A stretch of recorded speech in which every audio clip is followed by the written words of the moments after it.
Sure. Hello everyone and welcome to the latest Lunchtime Bites webinar from the ICBE Advanced Productivity SkillNet. Today our presenter is Susan Clancy from BPI Services, covering the very topical area of Business Crisis Recovery Framework. Susan is an internationally experienced Master Black Belt practitioner, skilled at integrating business transformational techniques through individuals, teams and organizations. Over the course of 20 minutes, Susan will look at the technical and leadership skills that are required to manage through the different stages of crisis management, from our initial immediate response when the crisis hits, to preparing to move from survival to thriving mode.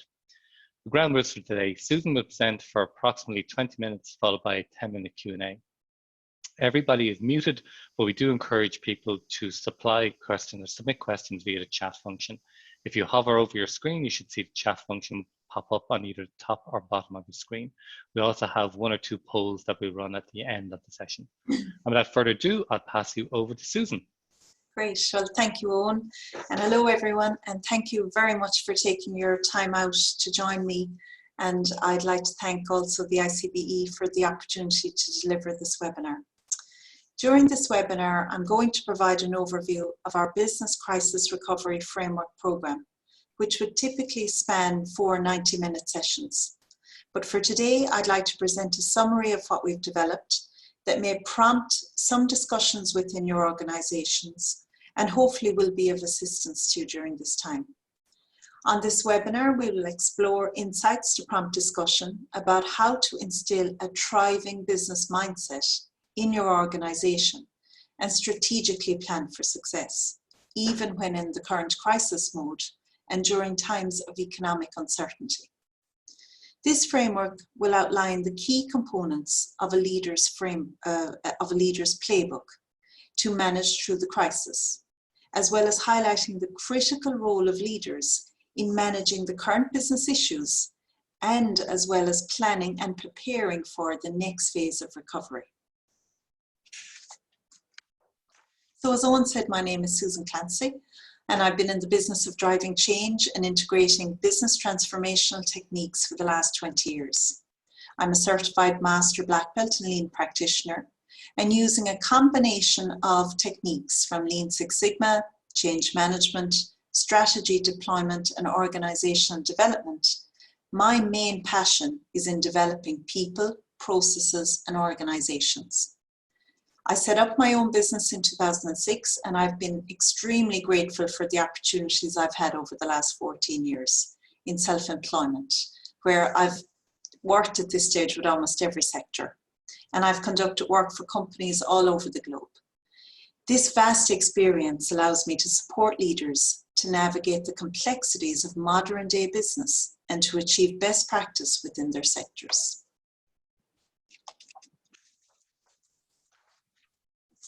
As a result of the COVID-19 pandemic, where there are new rules required to run and lead a business through uncharted territory, I have partnered with a colleague of mine, Alana Brown, a corporate leadership development consultant with a background in HR and change management, to craft a practical framework that business leaders can utilize and adopt to recover from this crisis. Both Alana and I have developed a 4-stage crisis recovery framework to assist businesses during this crisis. It was developed based on firstly working with a number of leaders in business over the last number of weeks and recognizing how knee-deep they were in crisis mode, but how it was vitally important as leaders that they had a dual role. One role on dealing with the current stage of the crisis, which as we all know is changing weekly, but also as important was anticipating the next stage and preparing for it so that they could effectively lead their people through it. When the next stage arrives, naturally, a leader's team will look upon them for direction and leadership. Secondly, it was developed by pooling our knowledge in terms of change programs that we've run in business between us over the last 20 years. Both of us have led businesses through restructure, mergers, global change programs that were being enforced, patient waiting times reaching critical levels, supply stockouts, workplace relation issues, business facing liquidation, or businesses exiting administration. And the third reason for the development of this framework largely drew from both of our passions for structure, rigor, and methodical thinking.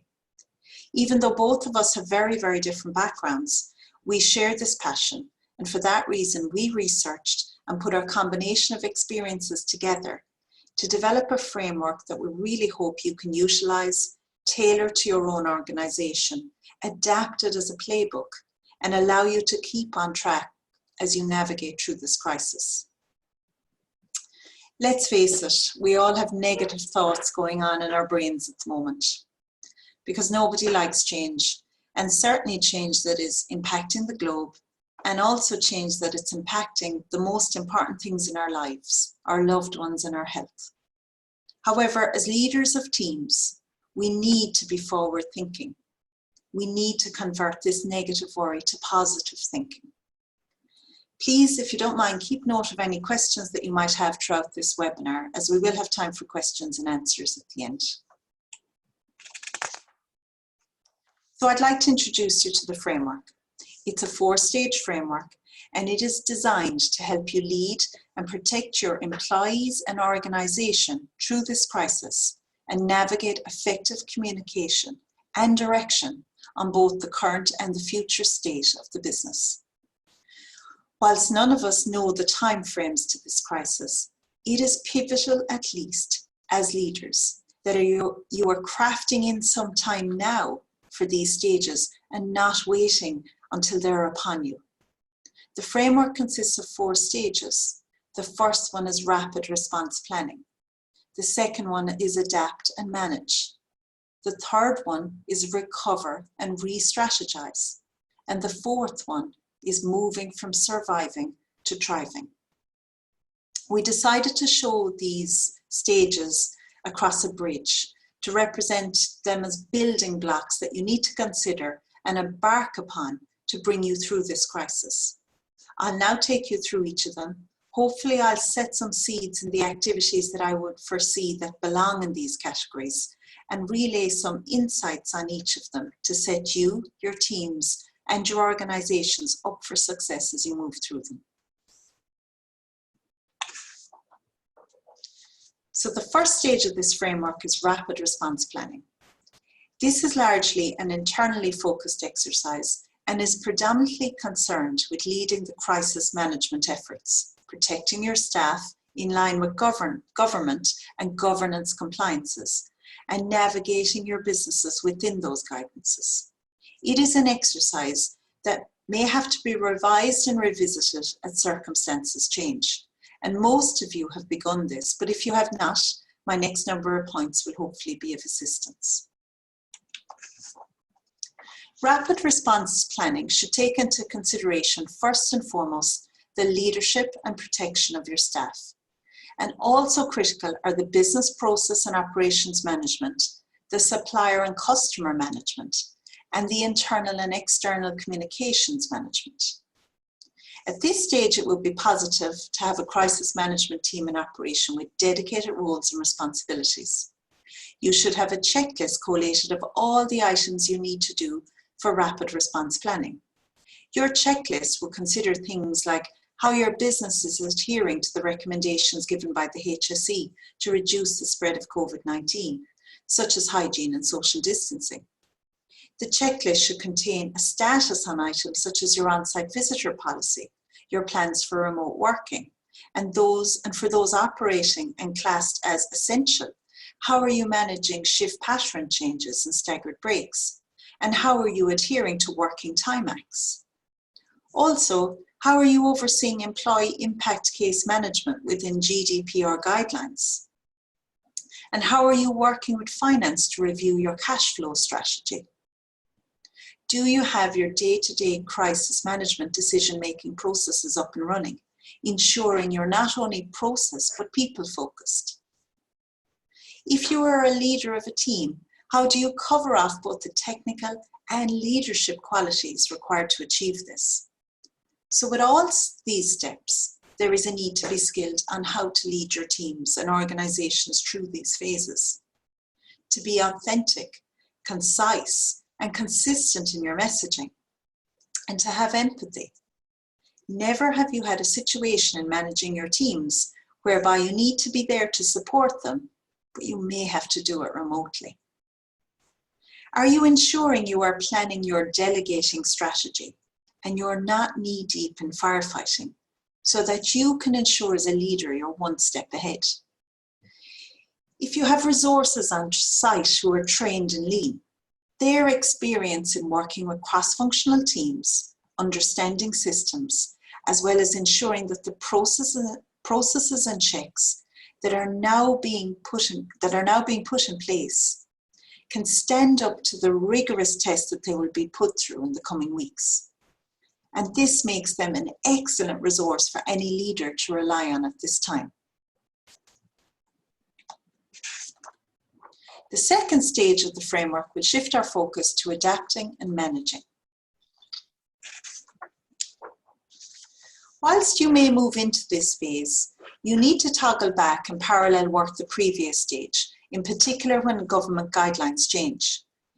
Whilst the previous stage was about developing your rapid response, you now need to manage it effectively. Do you have a robust action tracker? Do you have a tight-knit governance and decision-making process around your rapid responses with defined roles and responsibilities? Do you have a thorough and well-thought-out communication plan and rigorous approach to employee engagement? As the need for good engagement, as we all know, has never been so strong. Do you have a regular cadence and review process to check in on those tasks? At this stage, you're looking into the external and internal obstacles that are preventing or limiting normal day-to-day communications. And again, as the weeks go on, how do you ensure you can lead effectively through this stage? There are many individuals, including yourselves, who are on different parts of the change curve. How do you unearth this vital information in the first place? And then utilize authentic leadership to deal with it accordingly. As you move further into this crisis, you may now need to have a robust plan to upskill and cross-train. Planning this robustly, maximizing softwares available, and managing the human side of change are all strengths that are vital for you to have. It's very easy as a leader to be overwhelmed by the demands, and it can be a very difficult time having all these added pressures. I've spoken a lot about being there for your employees, but ensure as well that you're there for yourself, that you have someone to communicate to. You have to take a breath yourself and don't let all these tasks overwhelm you. There may be a lot of groundwork to put in place, but I can assure you that if you get the right structure in place, it makes surviving the current situation more likely and allow you as a leader the bandwidth to future plan. Are you effectively scenario planning? And have you appropriately delegated where possible the day-to-day runnings and are not stuck in firefighting and catch-up mode?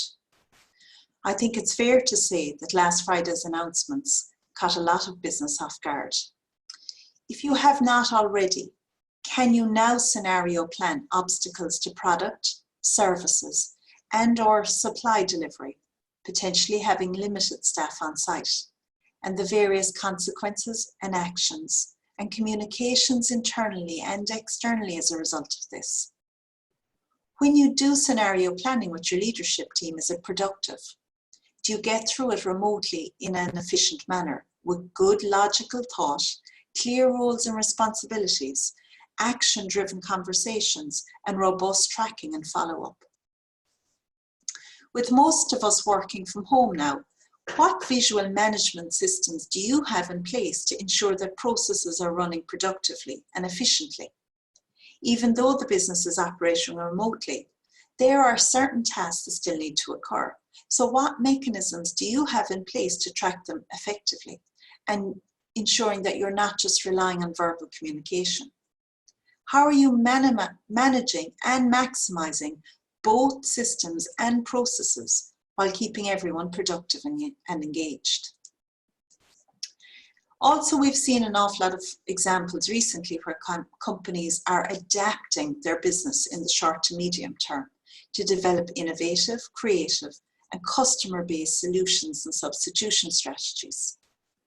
Although this is probably the furthest thing from the mind of leaders who are stuck in the current firefight, it should never be dismissed out of hand.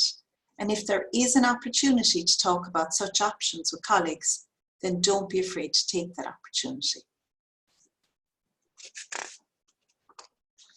I'd like to move on now to the third stage of the framework, which is about recovering and re-strategizing.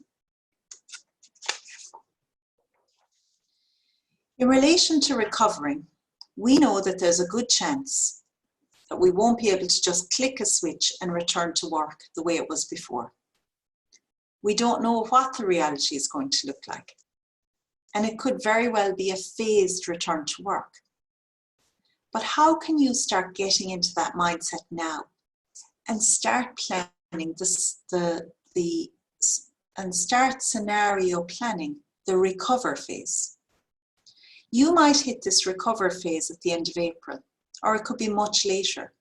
But as leaders, you could be doing a lot now that would assist you when the time comes. What lessons have you learned from the past number of weeks that will allow you to think about your business going forward very differently, and utilize those lessons learned as an input to the revamping of your strategy for the future? The normal workings of our business have been completely turned on its head. But what positive leadership and business qualities did this crisis reveal? What activities might you stop as you no longer see a need for them? What new activities might have been developed which will be of use to you going forward? And of course, you will still have a number of activities that were going on before, but you now have an opportunity to maybe improve them. How do you adapt your business successfully for the longer term, and what's your vision? Have your business processes changed, or have your suppliers and your customers changed their practice, which in turn has either had a positive or negative effect on how you conduct your business? Although it may seem irrelevant when up against more pressing issues, it's really important at this stage to review your people management process. What lessons are you learning during this crisis? And if you don't start capturing on these now, you really might run the risk of collecting anecdotal evidence once you begin your review, which might lead to you losing some key insights. With most of our staff remote working and travel halted to a stop, what impact is that having on your business? Is it good or is it bad? And what lessons can be learned to take into the future? Finally, how is your engagement of staff progressing? What would you like your teams to state about your communication leadership, your engagement throughout this process? And what can you be doing now to influence this in a positive way? A crisis doesn't make a strong leader, but it certainly reveals one. The final stage I'd like to cover is moving from surviving to thriving. How do you defend and grow your market penetration, your product and/or your service development, your market development and diversification? The business world may see a number of changes post-COVID-19, such as more remote working, more focus on the value of travel and its expense to a company, tighter business continuity, and more innovative partnerships between companies. Some questions that leaders can ask themselves at this point are: what can you plan now to build a thriving business mindset for the long term, which will be capable of withstanding recessionary times? What are the components you should be planning now that can be a positive input into your customer and people-centric leadership and business differentiation strategy? While it is crucial you lead through this crisis, you manage and adapt, you recover and re-strategize, the decisions that you make in the short term will help adapt your business for the long term. And how can you ensure that you contribute to leading your business to be unique and differentiated? What behaviors, albeit they remote, can you sustain, improve, and grow? How will you create an environment, both for yourself and your teams, to enable success in the long term? And what inputs can you derive over the coming weeks as inputs to your leadership strategic thinking, to your strategic planning, your communication skills, and authentic leadership to reduce firefighting, create stability, generate capacity, and build capability for your organization in the long term? So just before I give you some key takeaways and summarize what I've discussed, Owen is going to send you out a poll that we'd like you to answer, if you wouldn't mind, to just gauge some responses from you. Thank you. Okay, everyone, you should be able to see that poll on your screen if you give us, so it's based on what was presented. Does your company have similar business crisis recovery frameworks in place? And it looks like 50-50. Nope, it's changing. We'll leave it for a few more seconds. Okay, currently it's about 60-40. Okay, we'll wait for the last few responses to come through. Okay, I think about half of you have voted. We give 10 more seconds for the last votes to come in. Interesting that the first few people who responded all had they were all yeses. Now we're going to getting the more when people reflect on what you said. Yeah. Okay, so we're going to end it now. It's approximately 40% no and 60% yes. That's just changed now. Okay, you should see the results there now. Okay, which the final result is 60% for yes and 38% for no. Okay, excellent. Thank you very much, everybody. So just to summarize everything I've said, and we have one final poll then at the end. So in relation to rapid response planning, to summarize what I've just covered in that, so are you effectively leading the crisis management efforts, protecting your staff in line with governance and governance compliances, and navigating your business within those guidances? Do you have a crisis management team in place, a robust live status checklist? Have you a delegation strategy in place to allow you to move through these stages rather than in firefighting mode?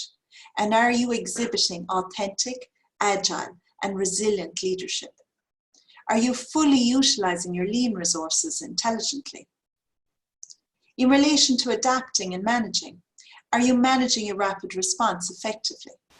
Upskilling and training? Are you scenario planning?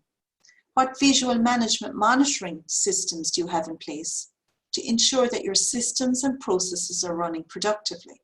And what short to medium term adapting are you doing to your business?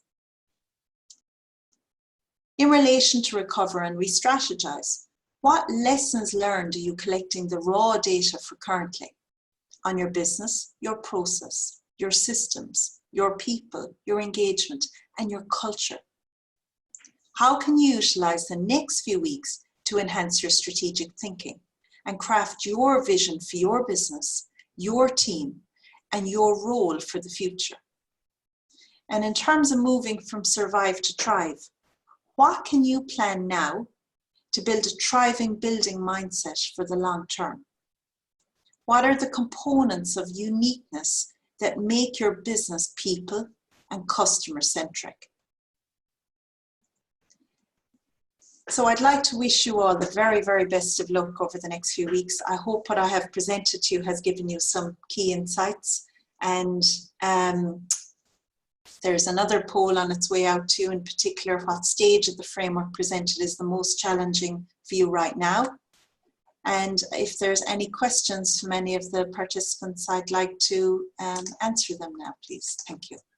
Great, okay, while people are filling out the poll questions, Susan, there's one around, you mentioned decision-making quite a bit.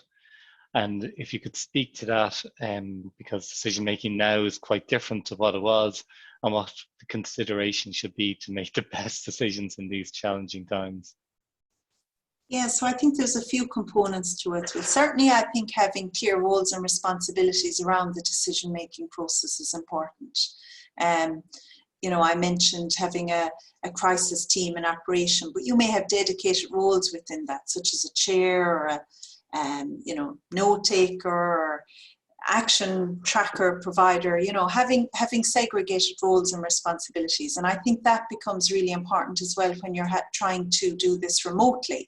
You have a number of people on the call and you're trying to put manners around the discussions, albeit remotely, which brings another challenge to it.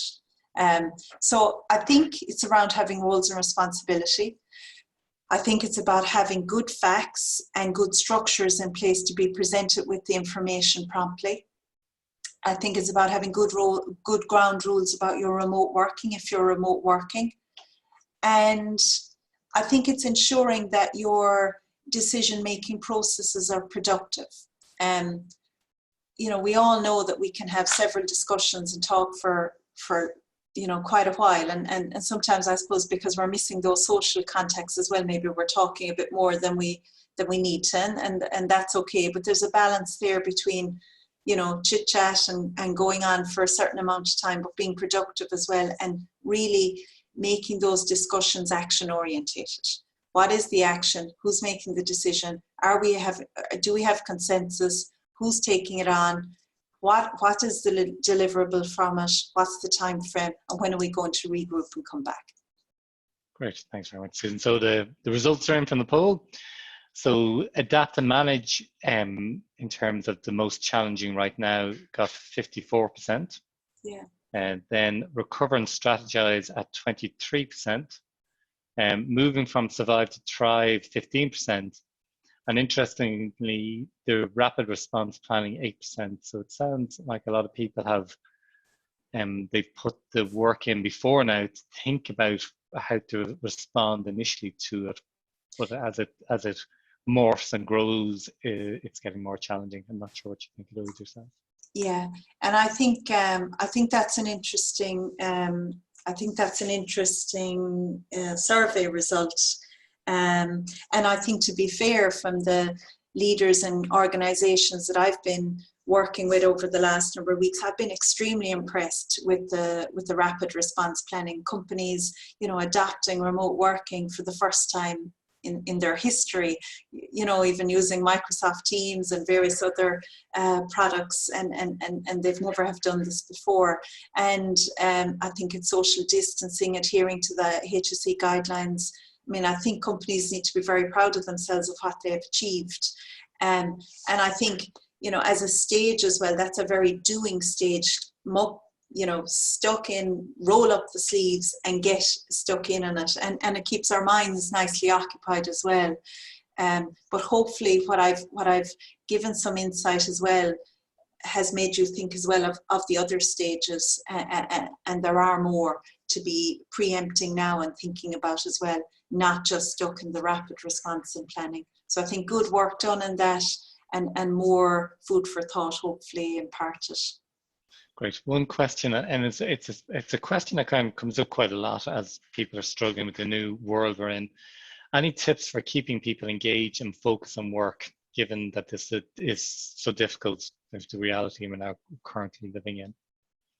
So any tips for keeping people engaged and focused on work? Yeah, I think it's a very good point. So I think regular contact is important, having that cadence set up. If it's every Monday, 2 o'clock, or if it's every second day, what is the contact rate and what's the cadence around it? And then within that, I think it's really important to think about the content of that communication. And if I take the context of the remote working, because a lot of people are in that space right now. So obviously there's the business at hand, and the processes that we're working through, and we'll have some discussion around them. I think, as I mentioned earlier, having visual management systems and some measures of productivity and measurement around achievement is really important as well. Because first of all, it's a platform we can discuss that's factual based. It can keep both of us as a leader and as the person reporting to the leader motivated on the tasks at hand and keep productive.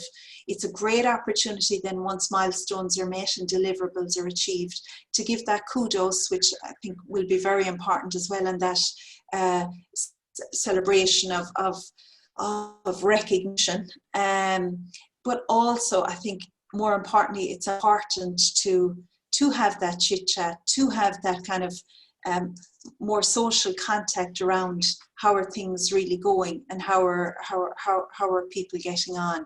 As I said earlier, we all, no matter how positive we are, we're all going around with some little bit of negativity in our heads, and it's important, I think, just to give your teams that little bit of airtime and just figure out where they were. And because the world around us 2 weeks ago is very different, to where it is now, and maybe very different in 2 weeks' time again, don't just be satisfied as a leader because you've given that airtime and you've had that discussion and you've gotten the yes, I'm okay, I'm doing fine 2 weeks ago, that may still be the case now. I think now more than ever, we just have to have that regular check-in with one another as well, because the world around us is changing so much week on week. So I think build in that regular communication. Think about the content of that discussion you're going to have, the tactical and the nuts and bolts, but also the opportunity for you to exhibit the authentic empathy, leadership, and build that trust and relationship and engagement with your staff. So hopefully that has answered the question, but it's a very good question. Great. Thanks very much, Susan. That framework is fascinating, because it offers a structured approach to a largely unstructured world at the moment, but also because it highlights the amount of opportunities that are likely to emerge from this if people have planned how they're going to work on those opportunities and use them for growing the business forward. Today was a brief glimpse into the complex area of crisis frameworks, and congratulations for squashing it all into 20 minutes. Susan and Alana, as Susan mentioned earlier on, are currently working on a more detailed program for this for virtual delivery, and Aidan at ICBE will be sharing those details later on. The slides and the video will be uploaded to the ICBE website later, and it will go out on an email either today or tomorrow to everyone. And finally, thank you, Susan, for those excellent insights, and thank you everyone for taking a large chunk of your lunchtime to attend today, and look forward to seeing you on the next ICBE Lunchtime Bites. Thank you, everybody.